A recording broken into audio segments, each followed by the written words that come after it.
Are you over 50 and just want to chuck your old life and reinvent yourself, but you aren't sure you can do that? Are you so comfortable in your current world that you're afraid to risk trying anything new? I'm Cheryl Grace, and you might want to join me every second and fourth Sunday of each month as I help my Career 2.0 mentee spread her wings toward a new profession on Live from the Pink Couch. Jacqueline is our Career 2.0 star. She's from Michigan, and after a 20-year career in the automotive industry and after raising her family, she decided to go back to school and reinvent herself. She received her Associate of Applied Science degree in Multimedia Video in 2016 and another associate's degree in Graphic Design in 2018. She's currently enrolled in Columbia College in Chicago, where she's going to be receiving her bachelor's degree in photojournalism come this May.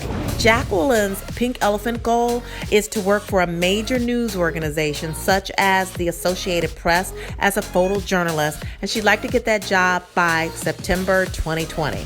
Meet Jacqueline. Hi, I'm Jacqueline Luttrell, and I am 55 years old, and I am Career Mentee 2.0. I'm currently a senior majoring in photojournalism at Columbia College, Chicago.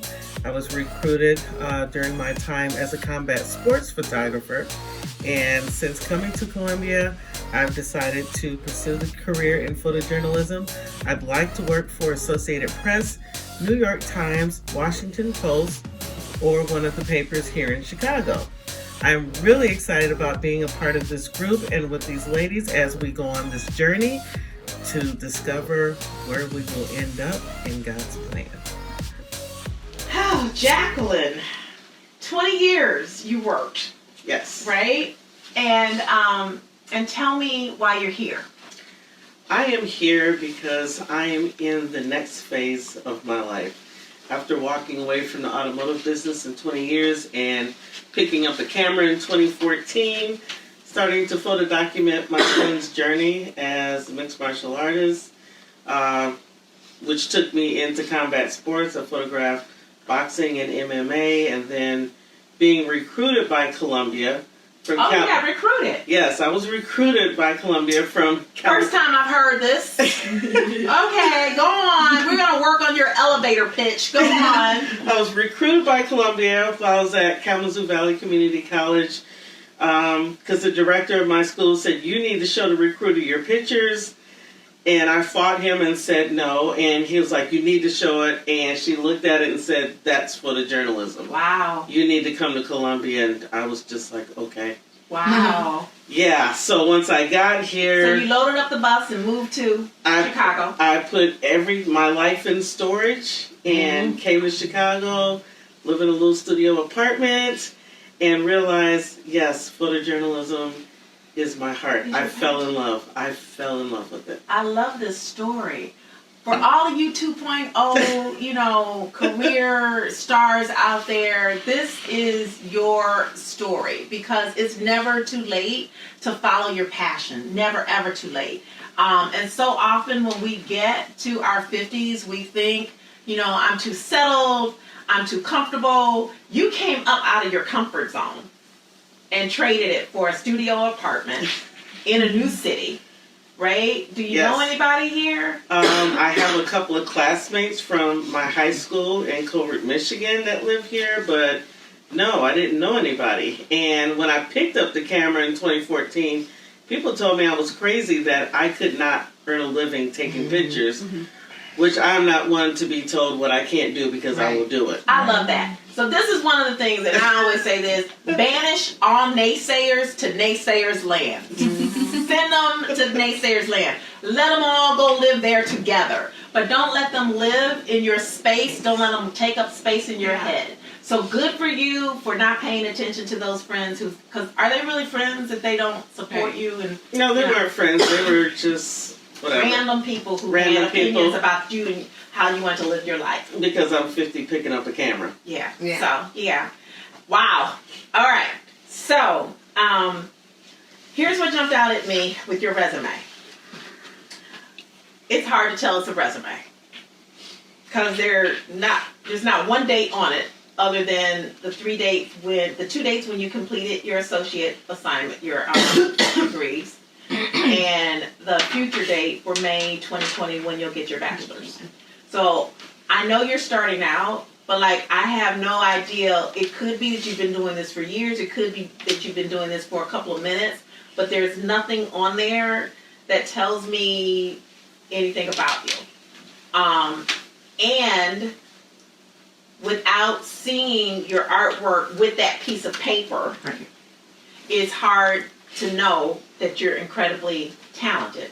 So you do have a site that you send people to look at your work, correct? Yeah, the resume that I sent you was actually an interactive resume, so that if you clicked on the links, it did take you to Portfolio. And if you clicked on the one for directing and producing, it took you to my short documentary. And the reason there's no dates is because I was trying not to age myself. How would you age yourself with your work? Like even just knowing when you took those photos, how would that age you? You know, I didn't think about that. I've been trying so hard not to age myself. Because honestly, I have a CV, not just a resume. Okay. All My right. CV has a 30-year history. Okay. Has a 30-year work history. Because the automotive is my second career. I'm on my third. Okay. So, I love that you reinvent yourself. Yeah, so honestly, I think I was really hyper aware of trying not to age myself, that I didn't put the dates, but I started photographing combat sports in 2014. Okay, so 2014 tells me that you got 6 years of experience shooting something. Yeah. Yes. Right? So that 6 years is something I can see in writing without having to click over to another, because, you know, I have a short attention span, clearly. So I went and I saw and I moved on to the next resume, because people are processing resumes all the time. So I didn't see what I didn't see, and I didn't bother to go to the next level.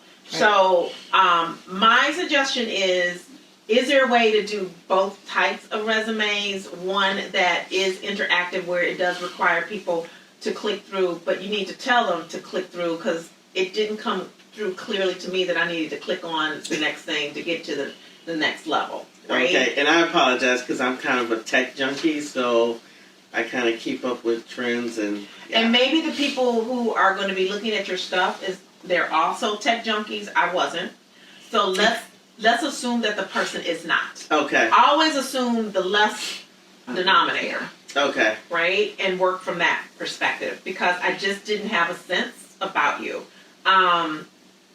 I also thought that your pink elephant goal could be a bit more specific. You say you want to be a photojournalist, but no by when date, which means you could meander along forever and just aimlessly, right? Like there's no date in there. To have a day by, an expiration date, it literally starts your subconscious thinking about, oh my God, like I gotta get here. It doesn't mean that it can't be adjusted a little bit later. Okay. But having a date that you can work by, which means you're going to operate in that mindset. So, like, if you graduate in May and say you'd like to have a job by September, is that far-fetched? I don't know. No. So, when you and I talked, you said that you have actually had a couple of conversations with people who are doing what you want to do, right? Cheryl's Pink Couch Tip. Set up 3 informational interviews, then ask those 3 interviewees for 3 additional names, and so on and so on.